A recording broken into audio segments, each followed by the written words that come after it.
Los profesionales de Galsan Consultores ayudamos a nuestros clientes a superar los desafíos cotidianos y a planificar el crecimiento futuro. Contamos con un equipo multidisciplinar en los ámbitos del derecho y la economía para cubrir todas las necesidades de la compañía. Aportamos soluciones eficaces a los clientes para facilitarles la gestión de la empresa y alcanzar sus objetivos. En Galsan Consultores te ayudamos a crecer.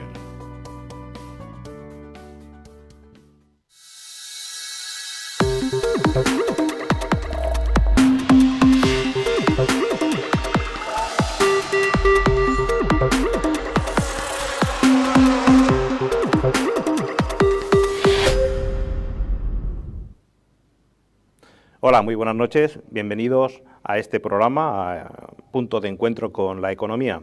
A partir de ahora, el último jueves de cada mes, nos vamos a encontrar con los temas de actualidad que afectan a la empresa, pero también a la economía doméstica. Esta noche vamos a comenzar marcando un marco general de en qué situación estamos, de qué perspectivas tenemos para el futuro y cómo es posible que podamos convivir en un espacio en el que la economía general crece a ritmos muy importantes, mientras que la economía doméstica lo pasa relativamente mal. Tenemos un vídeo que nos va a ilustrar. Incertidumbre es la palabra más repetida en los medios de comunicación cuando se refieren al futuro inmediato de la economía y de la sociedad. Después de la larga crisis de más de una década y la pandemia, parecía que la vuelta a la normalidad en 2022 volvería a generar un escenario más amable y positivo, pero la invasión de Ucrania devolvió los nubarrones a las previsiones de futuro. Es cierto que el buen año turístico, el magnífico comportamiento de las exportaciones y de la construcción han permitido que el crecimiento económico durante el pasado ejercicio fuese de los más intensos de la Unión Europea. Pero no es menos cierto que todavía estamos muy rezagados en la recuperación del fuerte impacto de la crisis que ha azotado nuestra sociedad durante más de una década. La macroeconomía ofrece una buena imagen, pero es menos nítida cuando nos referimos a la economía doméstica, que está sufriendo la mayor pérdida de poder adquisitivo en un solo ejercicio de muchas décadas, debido al incremento de la inflación, la subida del precio de los combustibles y del suministro eléctrico, lo que ha tenido un impacto muy relevante en la cesta de la compra. Sin ir más lejos, los alimentos se han encarecido un 0,4% en solo un mes, pese a la bajada del IVA. Elche y la provincia de Alicante no son una excepción y vive en un periodo de luces y sombras. En la balanza positiva ha registrado datos muy buenos en ocupación y rentabilidad turística y la construcción ha mantenido una alta cuota de actividad, sobre todo la especializada en turismo residencial. Pero la tasa de paro sigue rondando el 20%, aunque muchos sectores no encuentran personal para trabajar y un sueldo medio de los más bajos de España. ¿Qué valoración se puede hacer de esta escena tan inquietante? ¿Qué propuestas de futuro nos harán un territorio más competitivo y con mayor bienestar? Esta noche lo debatimos en Punto de Encuentro Especial Economía. Como ven, es apasionante las cuestiones que vamos a abordar esta noche y para eso contamos con unos compañeros de tertulia, con unas personas que tienen un punto de vista y una experiencia profesional que nos va a permitir tener distintas perspectivas sobre esta situación y paso a darles ya entrada y pues a presentárselos. A mi derecha tenemos a Ramón Martín Cabero, director de Desarrollo y Expansión del Grupo Masa. Muy buenos días. Buenas noches. Gracias por la invitación. Compañero Joaquín Maruenda, catedrático de Economía de la Universidad y un asiduo opinando sobre economía y dándonos unas buenas perspectivas. Muy buenas noches. Buenas noches, Fermín. Catedrático de Economía Financiera para que no se moleste nadie. Bueno, de Economía Financiera puntualicemos. Vale, muchas gracias por y a la derecha, por la invitación. Pedro Algarra, socio fundador de Galsan Consultores. Muy buenas noches. Buenas noches, Fermín. Encantado de estar aquí.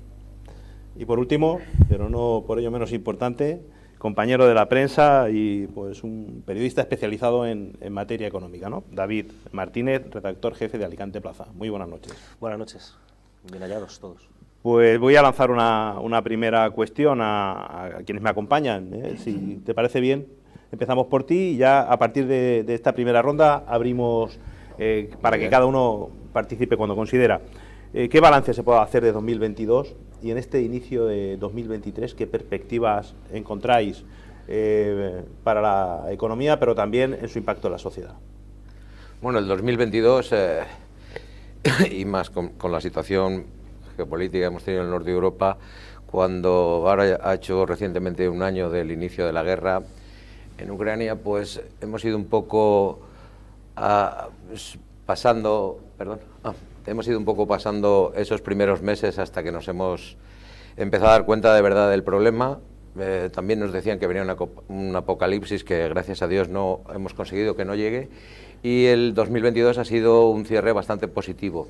Dentro de las perspectivas que se nos fueron contando, pues ha acabado mejor que lo que se podía esperar.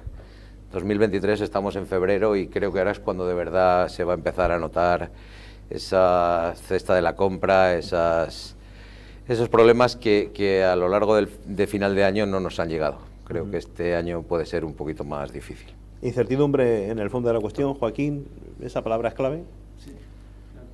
La verdad es que cuando uno piensa y mira lo que nos ha pasado en nuestro pasado reciente, en menos de 15 años hemos encadenado 3 crisis, ¿no? Yo creo que eso en nuestra historia reciente a nivel global no había ocurrido, ¿no?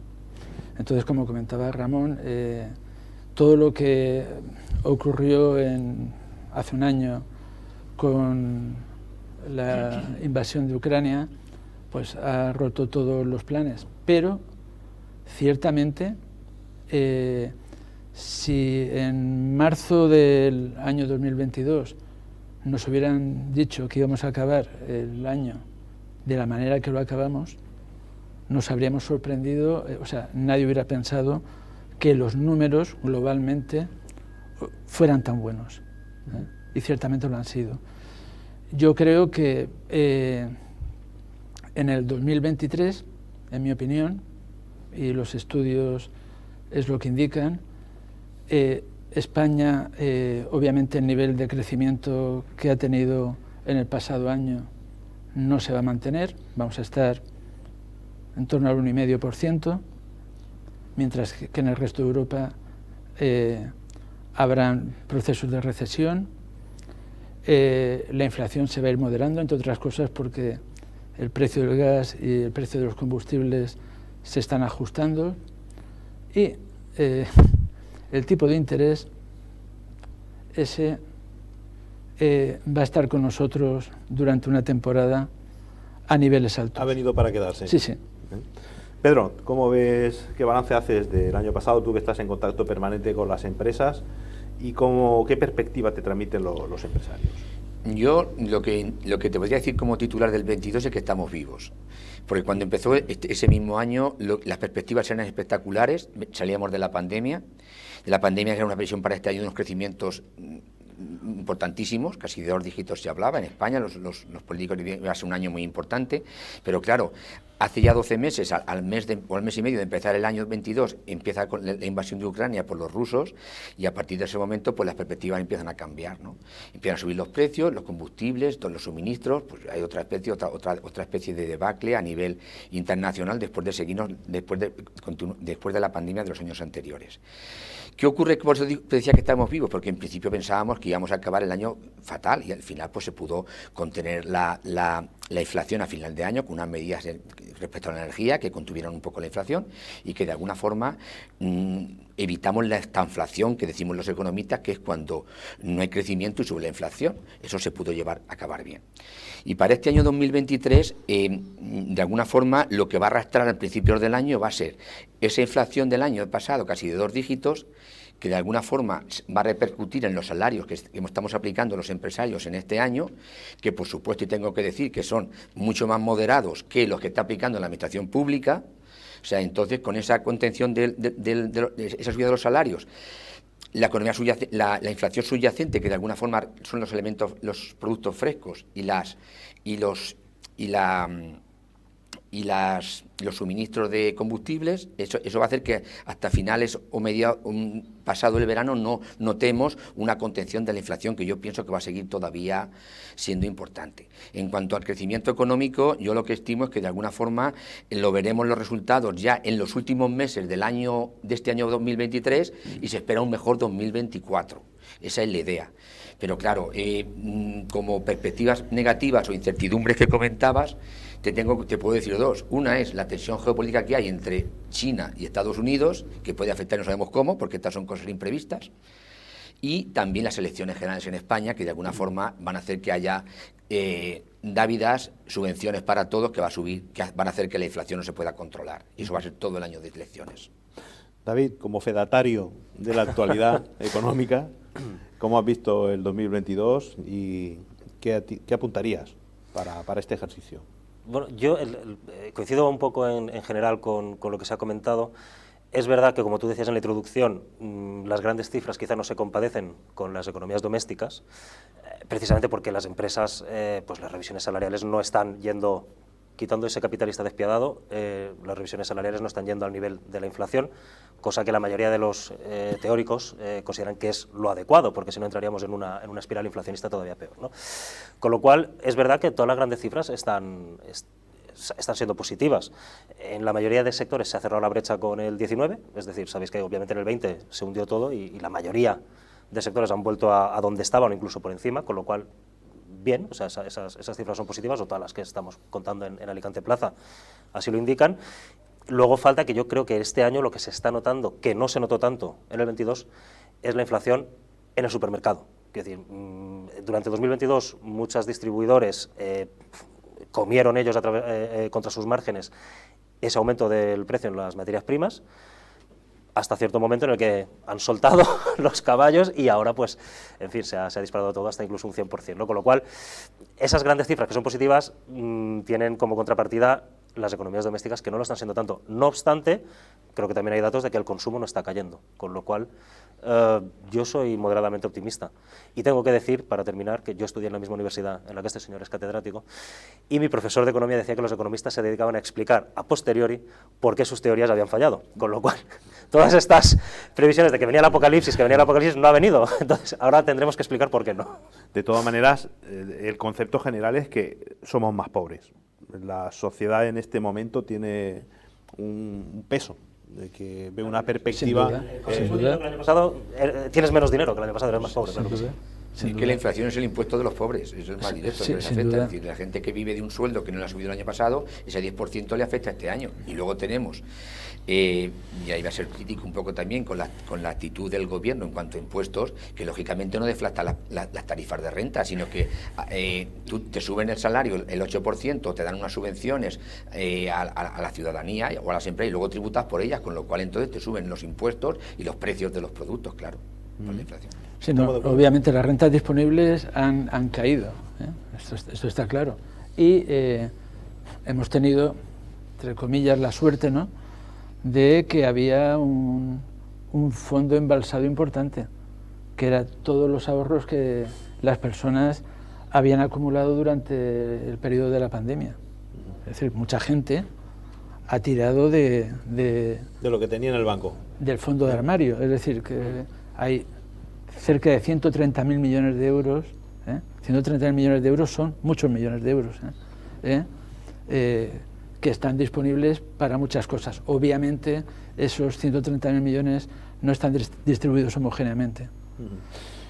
Después de esta situación un poco peliaguda, ¿cómo valoraríais los sectores económicos? ¿Cómo han reaccionado ante una situación compleja, la salida de la pandemia y el inicio de la guerra, y también un poco la desconfianza en la globalización, ¿no?, después de los cuellos de botella en los momentos más claves, ¿no?, por las exportaciones, los microchips? Si me preguntas a mí, yo sé cuál es el que mejor ha ido, las administraciones públicas.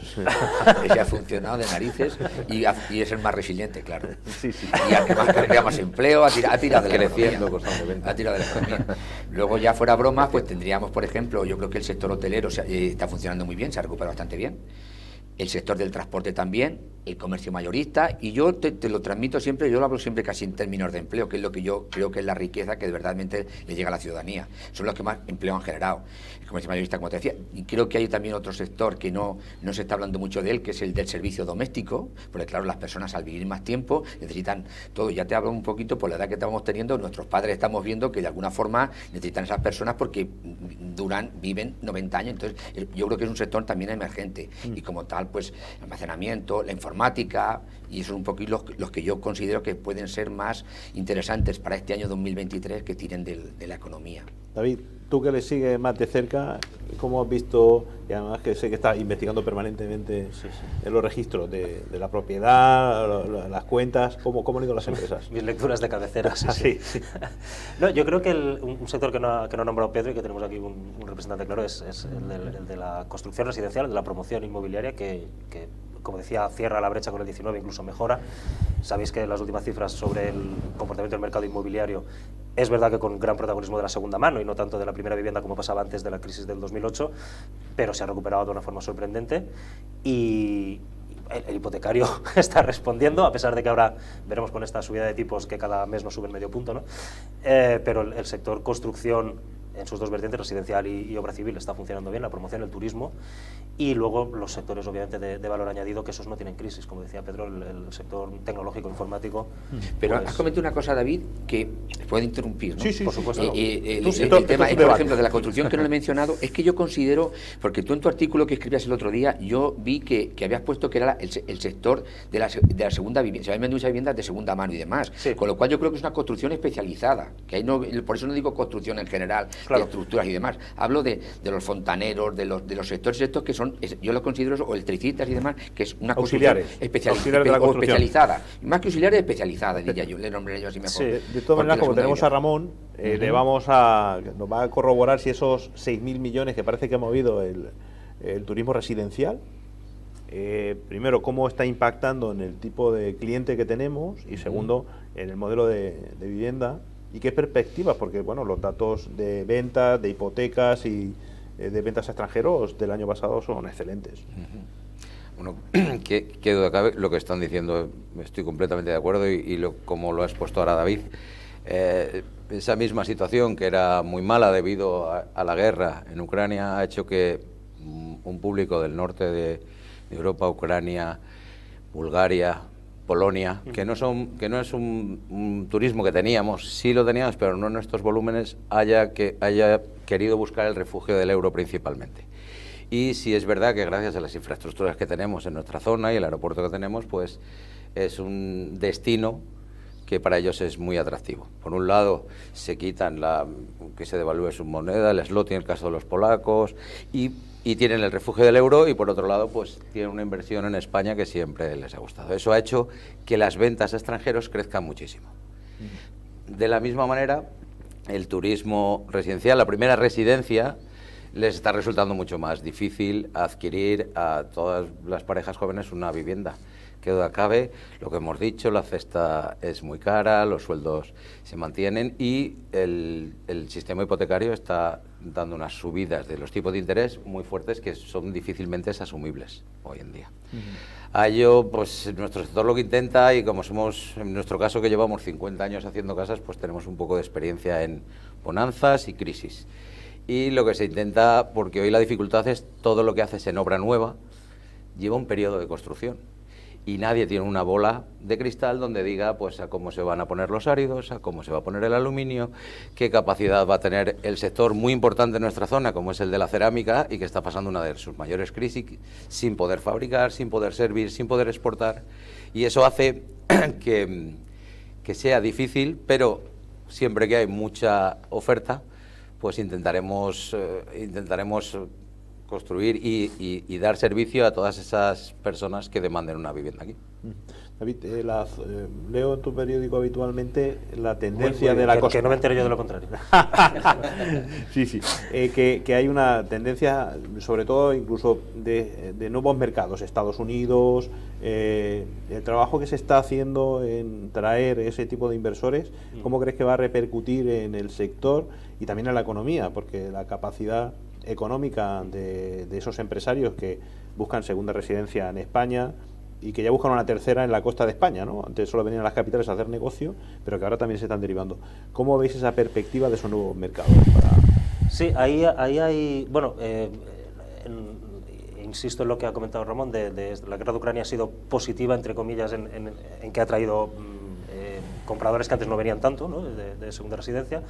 Luego esa globalización y esa pujanza que hay, aunque todavía no sea la suficiente, del sector tecnológico, del trabajo remoto, los nómadas digitales, como que está dando lugar a otro modelo de negocio, como los co-livings y tal, está generando también que precisamente, por ejemplo, norteamericanos compren vivienda en Alicante, provincia, que antes no era tampoco lo habitual. Eso es bueno para quien quiere vender la vivienda. Por cierto, un mercado muy interesante también es el venezolano. Hay burguesía venezolana que compra vivienda en España para irse de Venezuela, y además sabéis que con esto de más de, no sé si son 500.000 euros, tienes la Golden Visa y todo esto. Quiero decir que ese también es un mercado muy interesante. Claro, ¿qué hace eso? Subir los precios para los que no somos potentados venezolanos y ejecutivos de Microsoft. Entonces, la contrapartida negativa es que efectivamente está subiendo el precio, como todos los estudios oficiales de grandes tasadoras indican mes a mes, de un trimestre para el siguiente se puede ir, hablo costa mediterránea, no tengo el dato desagregado de Alicante, pero 3 o 4 cada trimestre respecto al anterior, con lo cual va a llegar un momento, y además con los tipos de interés, que moremos.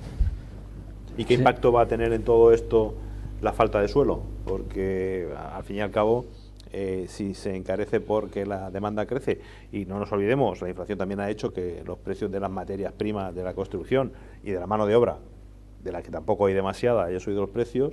Cuando nos enfrentemos a que estamos consumiendo los últimos recursos de suelo, ¿qué impacto va a tener esto también en las posibilidades de conseguir una vivienda, Joaquín? No sé, yo es que creo que hay veces que cuando estás en conversaciones está aquello de soplar y sorber, ¿no? O sea, si soplas, soplas, pero no sorbes. Es decir, hay cosas que vienen bien y por otro lado vienen mal. Y todo a la vez no se puede conseguir, ¿no? Entonces, uno de los problemas que yo creo que hay que ser optimista, ¿no? Es decir, la construcción de vivienda nueva, yo no soy un experto, no tiene los niveles, afortunadamente creo, que tuvo al comienzo del milenio, entre otras cosas porque ha estado condicionada por algunas incertidumbres sobre el aprovisionamiento de materia prima, que estaban condicionados por las cadenas de suministro globales, que habían cuellos de botellas. Eso se está desvaneciendo. Ahora, los fletes que hace 12 meses estaban por las nubes, han vuelto a precios previos a la pandemia, ¿vale? Las cuestiones energéticas parece que también se van encaminando en la buena dirección. Pero claro, lo que tenemos es un recurso escaso, que es el suelo que hay aquí, y una demanda creciente, que lo comentábamos antes. El problema es, como comentaba David, es que esa demanda tiene que dar satisfacción a la gente que vive aquí y a demanda que no es de aquí, gente del resto de España y gente del resto de Europa. Esto siempre, a mí esto me lo dijeron hace muchos años, ¿no? Es decir, la costa mediterránea es el equivalente a Florida en Estados Unidos. Entonces, si queremos vender viviendas, sabremos que va a haber un tipo de público que va a tener un poder adquisitivo que no tenemos los de aquí, y esto lo que tendrá es un efecto de expulsión. Es muy complicado. Entonces, estas cosas, ¿cómo encajas eso? Yo le añadiría que tiene que ser un poco, que haya un sector de vivienda que se rehabilite, porque es muy importante rehabilitar también los centros históricos y las zonas antiguas, y gente utiliza la vivienda de segunda mano, digamos así, y entonces pues eso le permite, el que viene a lo mejor extranjero, lo que quiere es un tipo de vivienda más pegado al mar y tal, que se puede repartir. Y yo creo que viene bien para adecuar las ciudades o adaptarlas a la nueva situación. Y por otra parte, yo entiendo también que lo que es el suelo urbanístico o es el suelo nuevo que se cree en cualquier ciudad, tiene que ir un poco condicionado, Fermín, desde la óptica, lo que necesiten los promotores. Los promotores tienen que dar ideas a las administraciones públicas para ver qué tipo de demanda tienen, para que no sea luego que se queden, que hayan urbanizaciones que estén vacías porque la gente realmente no las demanda, porque han pensado que allí es lo mejor hacerlas, sino que tiene que haber conexión entre los empresarios y las administraciones públicas para los suelos nuevos. Y luego pues las zonas antiguas de las ciudades, pues que aprovechemos para revitalizar viviendas antiguas y que de alguna forma pues se genere una vivienda para la ciudadanía que somos autóctonos de cada ciudad. En cualquier caso, recordemos lo que está pasando en Baleares. Es decir, en Baleares, porque claro, si estamos terciarizando la economía y haciéndola en una economía de servicios, y hay que tener mucha restauración, ¿vale? Este tipo de actividades, la gente que trabaja ahí tiene que vivir en algún sitio. ¿Con unos sueldos? Con unos sueldos que no son de ejecutivos. Entonces, ¿cómo concilias el hecho de que quieras tener un tipo de personas que residan en tu ámbito territorial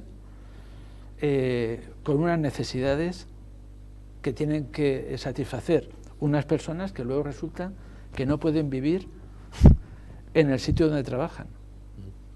Ramón, que para eso te tenemos aquí, danos luz sobre esta cuestión. Claro, estaba escuchando a mis diferentes compañeros de hoy y es verdad que todo afecta bastante, pero claro, qué duda cabe que el suelo, partimos de la base que el suelo es donde se va a desarrollar este negocio, donde vamos a buscar esa economía que nos ayude con la gente que viene de fuera, es finito. No seré yo el que vuelva a hablar de la liberación del suelo, como ya sucedió en el 98, en 1998, pero sí es verdad que tiene que haber una manera de que ese suelo tenga mucha más flexibilidad, que los tenedores del suelo no hagan del incremento del precio, depende de la demanda. Al final, claro, llega el cliente, le dices un precio, está subiendo mucho la vivienda. Pues no tengo el dato exacto, probablemente Joaquín lo sepa mejor que yo, lo que ha subido el año pasado.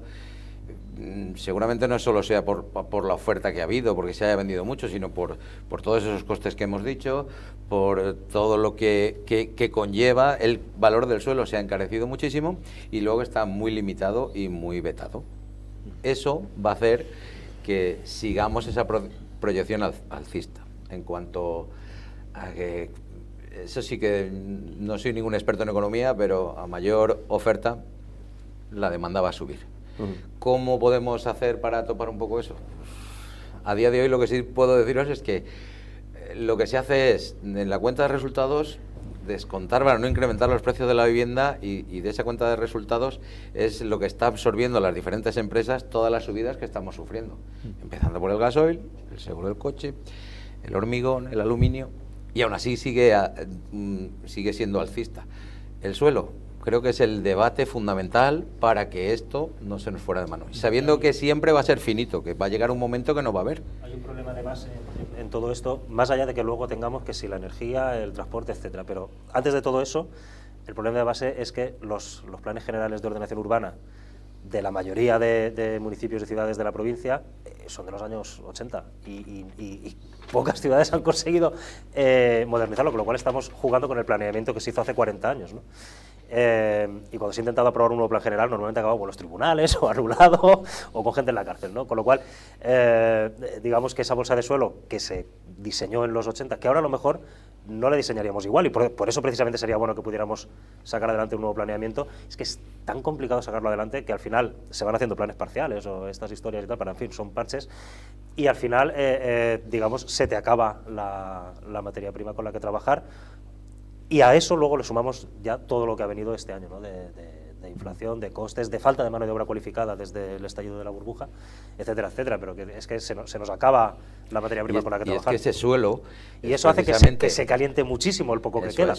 Con lo cual, es que ese suelo es el sustento económico principal de cantidad de pequeños ayuntamientos, de cantidad de pequeñas poblaciones que hacen de ese suelo un negocio para poder mantener lo que tienen alrededor, con la dificultad de que desarrollar un plan. ¿Quién a día de hoy, con las incertidumbres que hay, se pone a desarrollar un plan urbanístico que ya está hecho cuando te va a llevar 7, 8 años? Es que son perspectivas que son inasumibles por ninguna empresa privada. Me gustaría tomar uno de los temas que ha comentado Joaquín, que es la cuestión de los fletes. La reducción del coste de los fletes de 15.000 a 1.200, que es un precio anterior a la pandemia, incluso bajo, indica fundamentalmente que está habiendo una menor compra en el exterior, un menor movimiento. En este caso, fundamentalmente, creo que... O que se ha normalizado el mercado. Sí, bueno, pero los transitarios con lo que anuncian un descenso de la carga, ¿no? Que ya se está viendo en algunos sectores, sobre todo que indican al consumo. ¿Está eso relacionado directamente con el futuro o las previsiones de que haya menos consumo este año? A ver, vamos a ver. Yo estuve mirando el informe de perspectivas para el año 2023 de BBVA, ¿no? Del Servicio de Estudios de BBVA. Uno de los sectores que ellos consideran que va a tener una potencialidad tremenda en España, que es un sector no despreciable, es el de vehículos motorizados.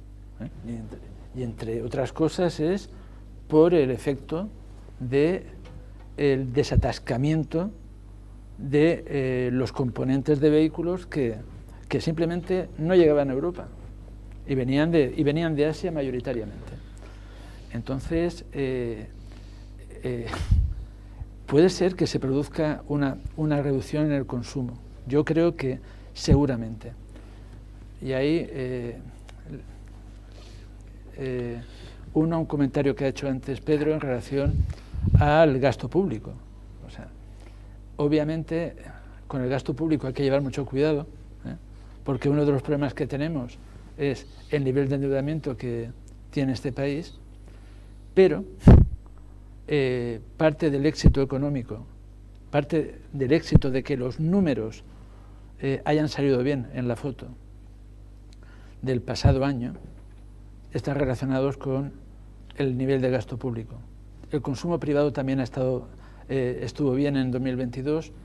Yo creo que en 2023, el consumo privado bajará y el gasto público aguantará el tirón, entre otras cosas, pues porque estamos en una situación que se va a acabar. Electoral. No, sí, pero aparte de eso, a ver, las elecciones son cuestiones estructurales. Es decir, ocurren cuando ocurren. No, pero y sin embargo, año y medio ya, sí, pero sin embargo las facilidades de financiación que tenemos ahora son muy coyunturales. Es decir, los Next Generation, que son 160.000 millones, cuando se acaben, ya no habrán más Next Generation. Y la compra de deuda pública por el Banco Central Europeo ya se ha acabado, ¿vale? Y en el 2024 volvemos a las reglas de control en las que hemos estado fuera 4 años. Entonces vamos a ver, algunas cosas van a ser divertidas, entre comillas. Por mi parte, el dato que apuntaba Fermín del tema de esa reducción del precio de los contenedores a nivel internacional, ojalá sea positiva por la zona que nosotros vivimos aquí en Alicante, en Elche concretamente, por el tema del calzado, que suponga que se importe menos, que se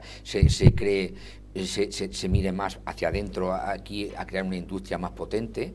Los salarios están muy bajos aquí en la provincia de Alicante con respecto al salario mínimo este nuevo que se ha montado. El calzado es un convenio que es bajo, sinceramente hay que decirlo, y de alguna forma si hubiese más trabajo, hubiese más demanda de trabajadores, subiría la oferta si hay mejores salarios y mejores condiciones laborales para la mayoría de los trabajadores. Yo creo que eso es necesario que pase y ojalá venga bien el tema ese de los fletes, porque yo creo que fue estoy de acuerdo con Joaquín en el sentido de que aquello hay un reajuste de precios porque hubo una fiesta, un festín, entonces la gente subieron porque se cosquearon entre ellos y quedaron 4 multinacionales y tenían los contenedores retenidos, las grandes potencias, pues no subieron los precios. Fue una estrategia de mercado, vamos, no sé si David, como supuestamente bien has dicho, eres estudioso, seguimos tus artículos y sabemos que de alguna forma, eso yo lo he leído en tus artículos. Pero yo me dedico a preguntaros a vosotros, que sois los que sabéis, es que me estáis preguntando a mí.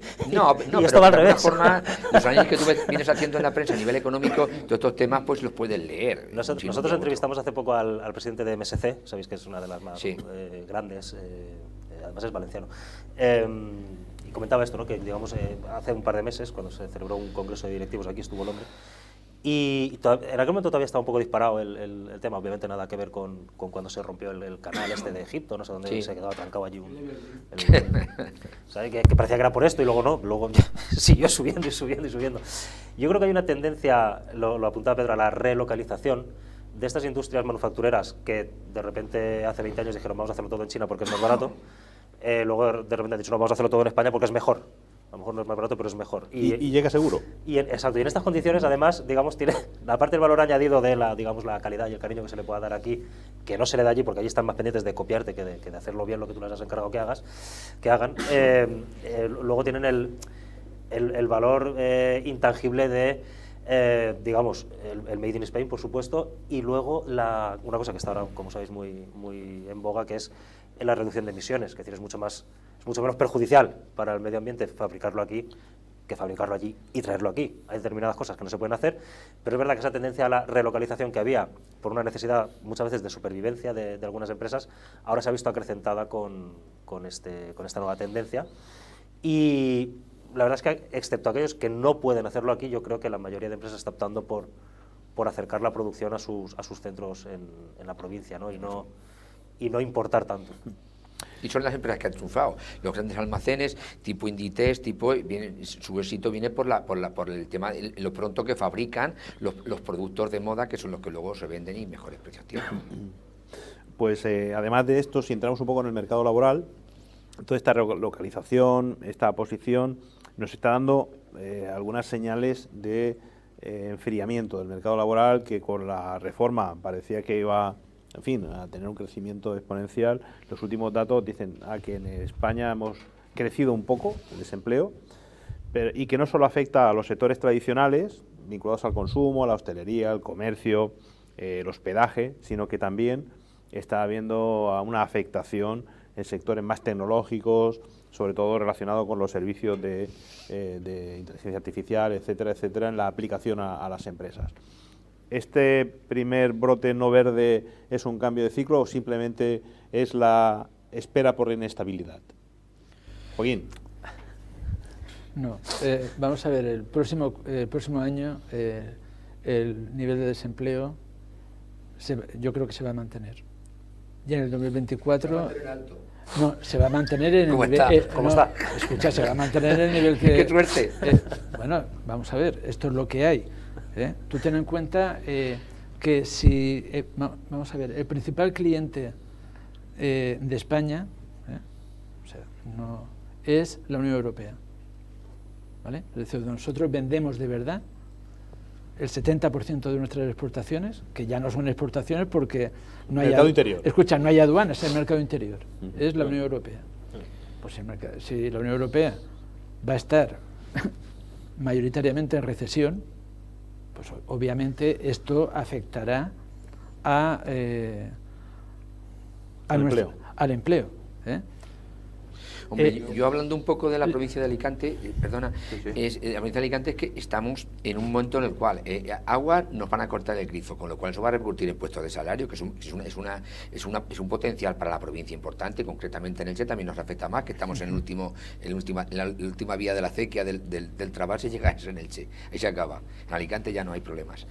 Entonces tenemos de agua del Trabase. Y luego tenemos también, que también sabemos, lo he comentado un poquito de pasada antes, que Alicante tiene, en comparación con el PIB, la renta en comparación con el salario mínimo interprofesional, es el que más desproporcionado está de las provincias españolas, es decir, está en más de un 70% en comparación, con lo cual las provincias que tienen en menores salarios pues son las que menores salarios, más bajos, perdón, son las que más desempleo tienen. Entonces estamos en una espiral muy compleja, ¿no? Este es un caso en el que las personas que trabajan en el Instituto Nacional de Estadística creo que deberían de, cuando hacen los rankings, pasearse por... Va por renta, Joaquín, va por renta. Yo el informe que tengo es renta y seguridad social. Escucha, no, pero no estaría... No sí, INE. o sea, va por la declaración de la renta. Pero yo les recomendaría que paseasen por España. Que hicieran alguna visita. Porque a mí, Ramón, sorprendentes, es verdad. A mí los números, veo los números por un sitio, pero sales a la calle y ves otras cosas. Y, hombre, no sé. Yo tengo una opinión, claro, un poco diferente. No es que dude de que se puede incrementar o se mantengan. Yo pertenezco a un sector y de lo poco que conozco, yo voy a poner los pies en el suelo. Yo sé que tenemos un sector con una demanda de mano de obra, con una demanda de trabajadores y no conseguimos contratar. ¿No satisfecha? Tenemos el sector de la hostelería, que antes del verano se hablaba públicamente que a nivel nacional estaban buscando casi 100.000 empleados. Del campo no quiero ni comentarlo. Entonces, bueno, pues aparte de que sea una tertulia y hablemos de que si se van a mantener, van a subir o van a bajar, yo creo que el fondo es que en todos los oficios que ahora mismo no tienen, que hay demanda de trabajadores y no va nadie a trabajar, creo que podríamos empezar por ahí a ver qué se puede hacer. No sé si es una cuestión de que todo el mundo tiene muchas ayudas o está en una zona de confort muy cómodo, pero los datos son los que aparecen en el papel, pero la realidad es que no tenemos gente para trabajar. Mano de obra profesionalizada, olvidaros, no existe.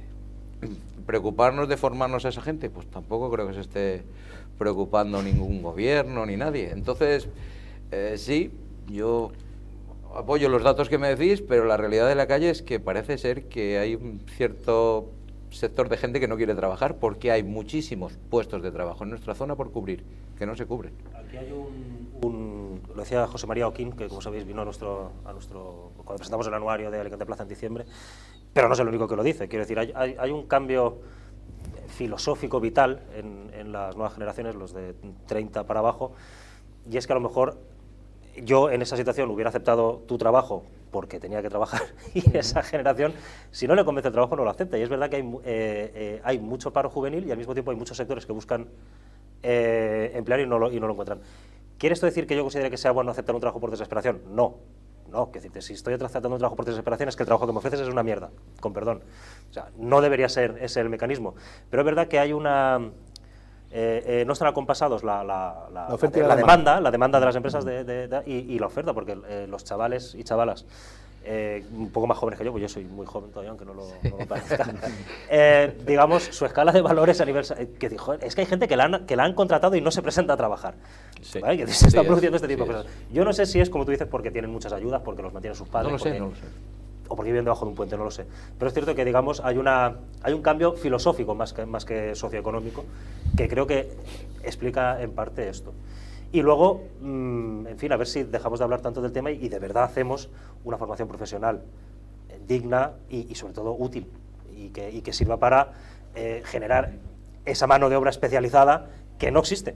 De todas maneras, en formación profesional, hay casi todas las ramas que tienen fácil colocación, antes de acabar, tienen el 80% colocado. Exacto. Pero no se llenan todas las plazas nunca. Exacto. ¿No?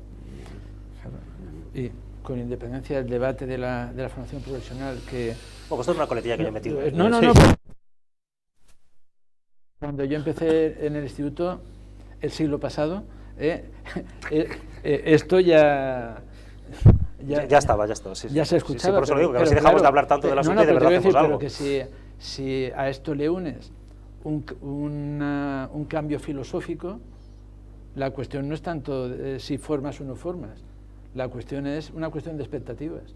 Hacer atractivo. No, es que si hay personas que piensan que tienen que trabajar en las cosas que estas personas quieran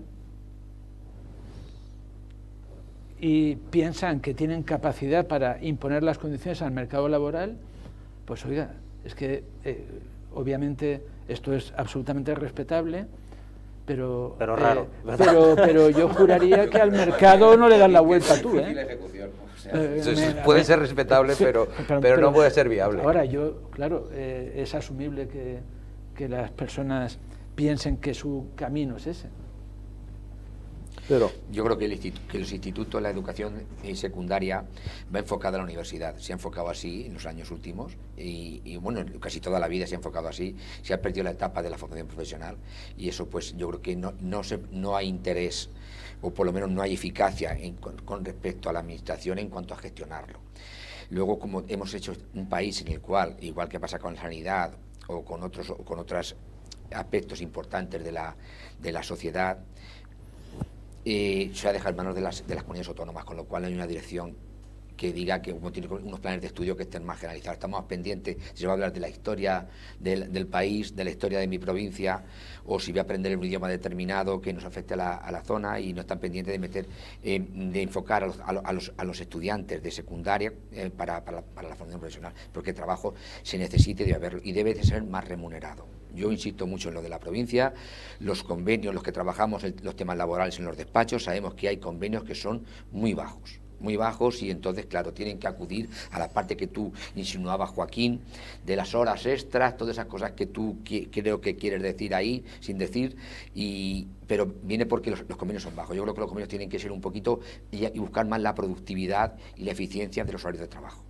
Hace falta esa labor de modernizar las empresas. Yo no sé si los ingenieros van por ahí o van simplemente porque las empresas se adecúen a los temas de la informática o a manejar los robots. De todas maneras, seguimos teniendo una productividad muy baja. ¿Una qué? La productividad muy sigue baja, siendo claro. muy baja. Claro, si no formamos al personal y tenemos que hacerlo fijos desde el minuto 1 en las empresas, porque ahora tienen que ser fijos y continuos desde que pasen, con lo cual te encuentras con un trabajador que ahora quiere subir los despidos también. Se está oyendo últimamente por parte del Ministerio de Trabajo. Entonces, claro, es que son medidas totalmente a contracorriente de lo que demandan los empresarios. Y los que estamos en ese punto intermedio entre la empresa y la sociedad, pues no nos hace nadie caso, no nos escucha nadie. Es decir, la administración se ha puesto en teletrabajo permanente y no puedes hablar con nadie. Sí, esto es muy divertido. Intentar ir a la Seguridad Social o Hacienda hoy en día es una labor complicada. Y están actuando muy recordadamente. Más allá de que las medidas de la administración pública, ¿no?, para regular el mercado laboral parece que tuvieron un impacto positivo en un primer momento. Hablo de la provincia de Alicante, ¿no? Porque de repente subió mucho la contratación indefinida, porque no había otra, y si contratas es indefinido. Es verdad que ser indefinido hoy en día no te garantiza, como a lo mejor hace 20 o 30 años, soy indefinido, ya no me pueden echar. No eres funcionario, eres indefinido, ¿no? Vamos a ver, porque si se encarece el despido y se restringen mucho las condiciones de contratación, es verdad que puede haber, digamos, una contracción, ¿no?, de ese deseo de contratar de las empresas, pero en cualquier caso el problema sigue estando ahí, de una bolsa de paro que yo creo que ya es estructural, es decir, de ese 10% de paro va a estar siempre, hagas lo que hagas. Comentaba antes Joaquín y tú lo has mencionado también, a lo mejor estos que tienen un sindicato que se llama Gesta tienen algo que decir al respecto, porque hay mucha gente en paro que no pasa hambre, ahí lo dejamos, pero tú has comentado, Fermín, al introducirlo, que también está subiendo el desempleo en sectores, digamos, de mano de obra cualificada, de valor añadido. Es que yo creo que también ha habido últimamente una pequeña burbuja en el sector tecnológico. Es verdad que los informáticos siguen sin tener paro, un ingeniero informático siempre va a tener trabajo, pero si es que estas grandísimas empresas, ninguna de ellas en España, están empezando a despedir gente como si repartieran bocadillos, ¿no? No sé quién despedirá 6.000 empleados, porque se equivocó y el metaverso no mola tanto como se pensaba, y entonces 6.000 a la calle. Ostras, igual ahí ha habido también se ha generado una burbuja que está empezando a explotar. Durante la pandemia hubo ayudas, créditos, los ICO, los ERTES, para que las empresas mantuviesen y siguiesen a flote, ¿no? El año pasado, que hemos vuelto a la relativa normalidad, ha habido pues un mayor número de funciones de empresas y un cierre pues mucho mayor, ¿no? ¿Pensáis que estos son las empresas fantasmas que estaban ahí, esas zombies que vivían, o está afectando ya de una forma al tejido productivo sano? la pérdida de actividad. Yo es que creo, nosotros, por lo que experimentamos en nuestro despacho y las estadísticas que vamos siguiendo, lo que se ha incrementado mucho es el tema, yo lo he dicho ya en diversas ocasiones, el tema de las personas físicas, porque hay un beneficio de exoneración del pasivo insatisfecho que cualquier persona que haya sido avalista o empresario individual, esa persona se ha dado cuenta de que ahora puede salir, rehabilitarse financieramente y como persona, como empresario. Entonces, eso es lo que ha subido principalmente. Las empresas están aguantando en el sentido que tienen los préstamos ICO que todavía no se están exigiendo de forma exhaustiva y se están intentando también darle una vuelta a ver cómo se pueden renegociar, y también las subvenciones que llevan apareadas las empresas o los consumidores y demás, pues hace que de alguna forma se alarguen el tiempo. Yo, esos porcentajes que se dicen, esas estadísticas, sí que me creo un poco menos que las que dice la renta o la seguridad social. Estas estadísticas de los INES, estas me las creo yo menos. Y luego las reestructuraciones, hay mecanismos para que las empresas no lleguen a la liquidación si es que no van mal, o pudieran estar zombies en su momento. Yo no detecto esas empresas zombies, pero eso es que es muy personal, y así lo digo, aunque pueda considerarme una persona más o menos especial en temas de insolvencia.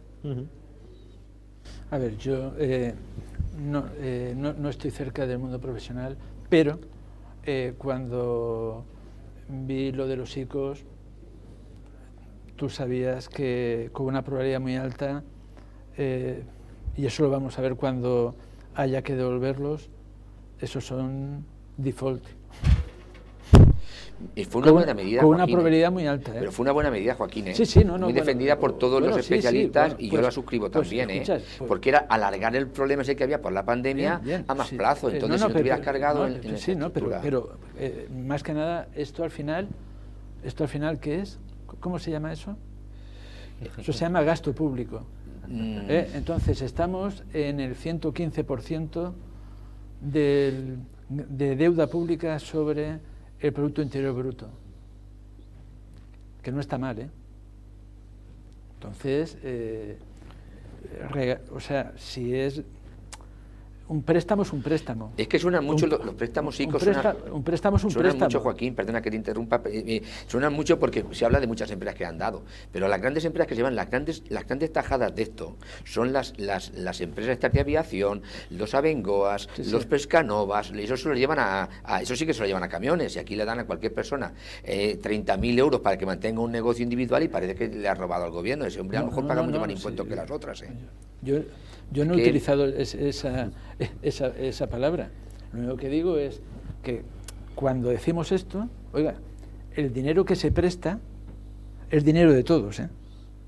No es un dinero que está en una caja, porque luego ese dinero hay que devolverlo. ¿Y ese dinero con qué se devuelve? ¿Con nuevas emisiones de deuda o con más impuestos? Si no hay más. Voy a hacer una apuesta. Yo creo que va a ser menos de lo que parece, de lo que aparenta. Y dentro de un año podremos hablar tranquilamente, si no en privado, en público. Le preguntaremos a la banca, a ver cómo lo está llevando. Menos de lo que, para que eso se va a saber. El Banco Sabadell, que es el principal banco, bueno, el banco que tiene la sede en Alicante, aunque no sea de Alicante, pero bueno, es un poco de Alicante porque dentro tiene el alma de la CAP, ¿no? Y trimestralmente, cada vez que comparece su consejero delegado a presentar los resultados, que por cierto son magníficos, le preguntan por esto, ¿no? Oiga, la morosidad, ¿no?, de los ICO. De momento parece que está controlada. Yo no sé si porque están en carencia, pero bueno, si tiene que explotar, no ha explotado. Y luego yo lo único peligroso que veo de esto cuando se aprobó la moratoria, oiga, no, aunque usted sepa que tiene que ir a concurso, no se declare en concurso. No, cojones, si lo sé, tendré que declararme en concurso. Pues si yo no me declaro en concurso, mi proveedor, mi cliente, ese zombie del que hablabas va mordiendo a los demás y los va zombificando también. Pues si yo estoy trabajando con una empresa que está podrida por dentro y no lo sé porque no la has obligado a declararlo, y yo sigo trabajando con ella, luego a lo mejor el que está podrido soy yo. Con lo cual, digamos, ahí hubo un riesgo, que es verdad que había empresas solventes que lo que tenían era una tensión puntual y que era una jodienda liquidarlas por una tensión puntual que se iba a resolver en cuanto se abrieran los mercados, pero hay otras que deberían haber desaparecido y no desaparecieron y están desapareciendo ahora y están arrastrando otras con ellos. Yo me imagino que el consejero delegado del Sabadell no estará preocupado. Porque es el consejero delegado del Sabadell.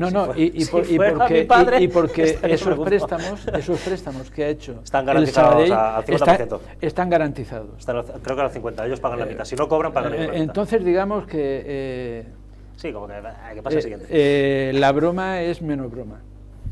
Sí. Bueno, pues nos estamos quedando sin tiempo. A mí me gustaría que, ya que hemos empezado hablando del momento de incertidumbre y esas diferencias entre la macroeconomía y la pequeña economía, le podemos dar algunas claves a quien nos está viendo, muchos de ellos pequeños empresarios y personas que tienen que manejar la economía doméstica para sobrevivir a este año de incertidumbre. Rápidamente, y con esto ya concluiríamos el programa de hoy. Yo creo que la persona, el consumidor normal, el ciudadano, poco puede hacer, está en manos de todo el entresijo del sistema. Es decir, ahora, por ejemplo, se ha aprobado recientemente una ayuda de 200 euros para las personas de menos de 27.000 euros. 200 euros, ¿qué significa esto? Es una medida populista del gobierno. Eso tributa en renta, evidentemente, y tiene un coste que luego va a haber que declarar el año que viene, que le supone, pues no sé, desde un 20, un 30, o lo que corresponda, o un 10. Y además, lo que hace es que no se dan cuenta de que el problema está en que hay que bajar el impuesto de la renta de esas personas, y lo tiene muy fácil el gobierno central, que es decir, le bajo la renta a los menores de 20.000, a los menores de 7.000, a los menores, y lo tiene muy fácil controlar, y no hacer esas medidas de subvenciones que generan mucha incertidumbre y, como dice Joaquín, va a generar un déficit público muy superior. Está en manos de esto, y los empresarios es intentar, la suerte que tenemos en este país va a ser que tenemos empresarios muy pequeños que están muy acostumbrados a resistir y que de alguna forma van a intentar aguantar sí o sí dentro de las medidas que cada día les complican más con respecto a los impuestos, como son las cotizaciones sociales. Ramón. Sí, yo también me quedo con esa última parte que decía Pedro, y es que los pequeños empresarios de esta zona somos y son muy luchadores.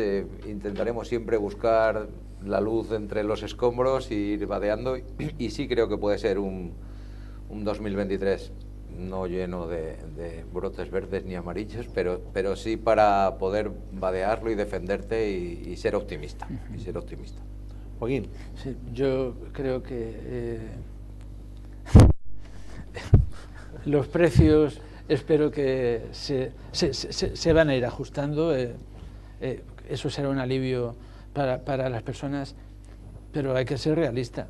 El problema ahora mismo no es la inflación. El problema es la inflación subyacente. Y la inflación subyacente no tienen claro cómo meterla en vereda. No lo tienen claro. Y está por encima de la inflación. O sea, ahora mismo esto es un problema muy serio. Y la tiene controlada. Sí. Bajo control. Entonces estamos tranquilos. Entonces podemos estar tranquilos. Cosas que le afectan tanto a los hogares como a las empresas, el tema del crédito, los tipos de interés, pues ya saben. En febrero el Banco Central Europeo fijó el tipo de interés en el 3%, en marzo va a subir medio punto más, 3,5%, y de aquí a final, o sea, de marzo a final de año, valorarán si llegan hasta el 4%. Y cuando lleguen ahí, hay gente que piensa, en mi opinión erróneamente, que van a bajar. Y ahí se van a quedar una temporada hasta que la inflación de la zona euro vaya al 2%. Entonces, lo que creo que es bueno que, pues, por ejemplo, que las personas cuando toman decisiones financieras importantes, pues que manejen la información clave de la forma más sensata posible, ¿vale? Pero creo que el año va a ser bueno. Yo, muy rápidamente, como estoy de acuerdo con todos ellos, lo único, insisto que no soy ningún gran experto, pero recomendaría prudencia, pero no catastrofismo, contención, todo aquello que puedan hacer con recursos propios, que no se endeuden, por lo que comentaba ahora Joaquín, y sobre todo que para estar bien informados vean este programa Punto de Encuentro y lean Alicante Plaza, que además sabéis que ahora tenemos Elche Plaza, sí, con una información mucho más próxima a la ciudad. Pues muchas gracias a los cuatro, hemos llegado al final del programa. Nos vemos el próximo mes, el último jueves, en el Punto de Encuentro de la Economía, para debatir estos y otros temas de actualidad y de interés para todos ustedes. Muchas gracias por su atención.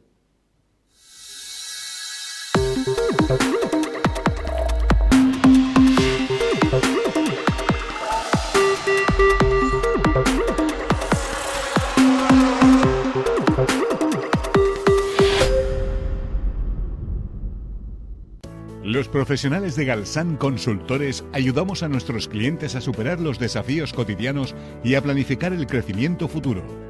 Contamos con un equipo multidisciplinar en los ámbitos del derecho y la economía para cubrir todas las necesidades de la compañía.